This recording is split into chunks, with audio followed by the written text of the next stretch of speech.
اعوذ باللہ من الشیطان الرجیم بسم اللہ الرحمن الرحیم. اسٹوڈنٹس آف قرآن .org یہ ہماری ویب سائٹ ہے اور اسی کے پلیٹ فارم سے اسٹوڈنٹس آف قرآن کے پلیٹ فارم سے آپ لوگوں کی خدمت میں حاضر ہوتا ہوں. چھوٹے چھوٹے موضوع ایسے لے کے جو کہ ہمارے اس دین کو ہم اسلام کو سمجھنے میں ہمیں آسانی پیدا کر دیں اور ہمیں ان دی رائٹ ڈائریکشن لے جائیں تاکہ ہم اس کو بہتر طریقے پہ سمجھ سکیں. آج ہمارا موضوع ہوگا سنت. یہ سنت کسے کہتے ہیں؟ سنت ہمارے ذہن میں اکثر اس لفظ کو یا تو حدیث کے ہم معنی لیا جا رہا ہوتا ہے یا ایسے عمل کے زمرے میں جسے ہم اللہ کے آخری نبی محمد عربی صلی اللہ علیہ وسلم کے عمل سے متعلق کر رہے ہوتے ہیں اور اس بات سے بھی پوری طرح واقف نہیں ہوتے کہ جسے سنت کہتے ہیں یہ عمل ہم پر کتنا لازم ہے کہ ہم کریں یا نہ کریں. انہی باتوں کو وضاحت کے ساتھ سمجھنے کے لیے آئیے اس کے سادہ سادہ اصول پہلے سمجھ لیتے ہیں. پہلی حقیقت یہ کہ سنت اسے کہا جائے گا جو بات دین کا حصہ ہوگی اور کسی عمل سے متعلق ہوگی، عقیدے سے نہیں، عمل سے متعلق ہوگی اور دین کا حصہ ہونا.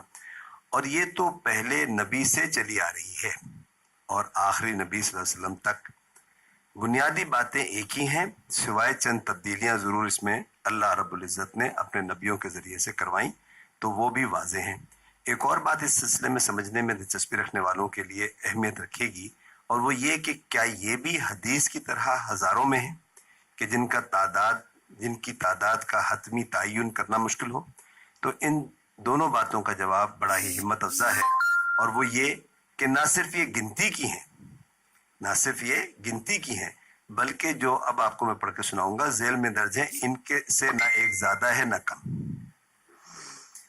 ایک اور بنیادی فرق دیکھ لیجئے. ایک اور بنیادی فرق سنت اور حدیث میں یہ بھی ہے کہ سنت میں موجود جو عمل ہے وہ پوری امت کے اجماع سے پشت در پشت آگے بڑھتا ہے، جبکہ اگر حدیث کی طرف دیکھیں گے تو حدیث کو آگے لے کر جانے والے افراد ہوتے ہیں. کوئی فرد واحد ہو سکتا ہے، کوئی فرد ہو سکتا ہے. آئیے اب ہم گن رہے ہیں کہ سنت کس کس چیز کو کہتے ہیں، وہ کون کون سی سنتیں ہیں جو ہمیں پتہ ہونی چاہیے. نمبر 1 نماز اپنے اذکار اور اعمال کے ساتھ، یہ وہ سنت ہے جو شروع سے چلی آ رہی ہے. نمبر 2 زکوٰۃ اور صدقہ فطرہ، یہ وہ رقم ہے جو رمضان کے روزے مکمل ہونے پر گھر کے ہر فرد کی طرف سے غریب مسکین کے حق کے طور پر دیتے ہیں، جو تقریباً 2 کلو اناج کی رقم کے مساوی ہوتا ہے.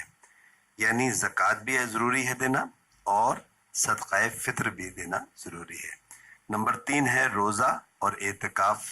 نمبر 4 حج اور عمرہ. نمبر 5 قربانی اور قربانی کے دنوں میں جنہیں ایام تشریق کہا جاتا ہے مسجد میں جماعت کے ساتھ نماز میں اضافی تکبیر پڑھنا. 6 نمبر پر ہے مرد و زن کے جسمانی تعلق کا صرف ایک ہی طریقہ اور وہ ہے نکاح، جس میں مہر اور خطبہ دونوں ہوں. نمبر 7 میاں بیوی میں علیحدگی کا صرف ایک ہی ذریعہ اور وہ ہے طلاق. اس میں خلا بھی آتا ہے، طلاق اور خلا. نمبر 8 کھانے پینے میں حرام سے اجتناب، مثلا سور وغیرہ کا گوشت. نمبر 9 کھانا بسم اللہ الرحمن الرحیم سے شروع کرنا اور دائیں ہاتھ سے کھانا. نمبر 10 آپس میں ملاقات کے وقت السلام علیکم کہنا. نمبر 11 جن موقعوں پر اللہ کا شکر کرنا چاہیے ان میں جیسے چھینک آنے پر وغیرہ الحمدللہ کے الفاظ.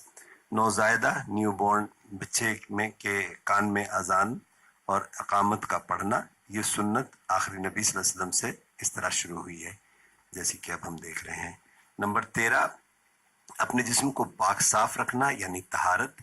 نمبر 14 مونچھوں کو پست رکھنا اور اسی طرح تکبر کے تمام طریقوں سے ممانعت. نمبر 15 بغلوں اور جسم کے زیر ناف بالوں کو صاف رکھنا. نمبر 16 ناخن کاٹنا. نمبر 17 لڑکوں کی ختنہ کرنا. نمبر 18 ناک منہ اور دانتوں کو صاف رکھنا. نمبر 19 ایام ماہواری کے اختتام پر غسل سے اپنے معمولات زندگی شروع کرنا. نمبر 20 میاں بیوی کے ازدواجی تعلقات کے بعد غسل جنابت. نمبر 21 مردے کو غسل دینا. نمبر 22 مردے کو کفن پہنانا. نمبر 23 مردے کو زمین میں دفنانا. نمبر 24 عید الفطر کو اسلامی تہوار کے طور پر منانا. نمبر 25 عید الاضحیٰ کو اسلامی تہوار کے طور پر منانا. کہ یہ دو تہوار ہی اسلامی تہوار بطور منانے ہیں. یہ بھی آخری نبی صلی اللہ علیہ وسلم سے سلسلہ شروع ہوا. یہاں ہم سنت کے اختتام پر پہنچے جس سے نہ پہلے اور نہ بعد کوئی ایسا عمل ہے جسے سنت بطور مانا جائے. اس میں بات بہت آسان ہو جاتی ہے کہ سنت کسے کہتے ہیں. اور جس طرح ہم نے حدیث کو بھی ایک جگہ ریکارڈ کیا ہے, آپ دیکھیے گا میری ریکارڈنگز میں ہے, اس کے بعد حدیث بھی. تو یہی چیزیں ہمارے سامنے ہوتی ہیں, قرآن, سنت, حدیث. اگر یہ الگ الگ ہم سمجھ جائیں تو میں سمجھتا ہوں دین کو سمجھنا بہت آسان ہو جائے. وما علینا الا البلاغ.